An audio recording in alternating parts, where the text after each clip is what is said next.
ఒకసారి ఈ వీడియో చూడండి. గ్రంథాలయం చైర్మన్ కార్ అంట రోడ్డు బ్లాక్ చేశారు.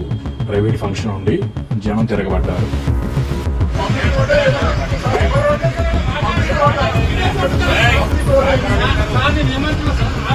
చూసారా గైస్, పవర్ ఉంటే అన్ని మనీ అనుకో.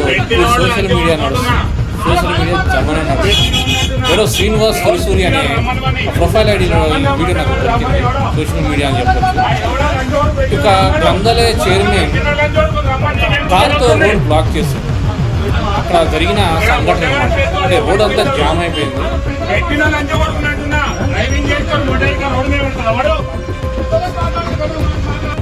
న్యూసెన్స్ చేయడం అతను చెప్పినట్టు వీడియోలో, నాకు తెలిసి ఇలా రోడ్డు బ్లాక్ చేయాలి అంటే ఆర్ఎండి నుంచో, మున్సిపాలిటీ నుంచో, కార్పొరేషన్ నుంచో, లేదంటే పోలీస్ డిపార్ట్మెంట్ నుంచో, లేదంటే కన్సర్న్ డిపార్ట్మెంట్ నుంచి పర్మిషన్ తీసుకోవాలి. అది సీఎం అయినా సరే అని నేను అనుకుంటున్నాను.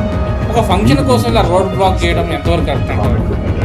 పైగా అతను ఎవరో రిప్లై చేస్తున్నాడు. డ్రైవర్ అది లేదు, ఇతను కూడా అంటే పర్సన్ కూడా బూతులు మాట్లాడుతున్నారు. కరెక్ట్ కాదనుకో, కానీ ఫ్రస్ట్రేషన్ అలా ఉంటుంది మనకు. మనం కూడా ఎప్పుడైనా ఇలాంటి అంత పవర్ఫుల్ అయి ఉండొచ్చు, అందుకనే అంత అరుస్తున్నారు. అయితే కామన్ మ్యాన్ అయితే అందరూ ఎలా వెనకాల అలా మూసుకొని కూర్చున్నారు చూసారు.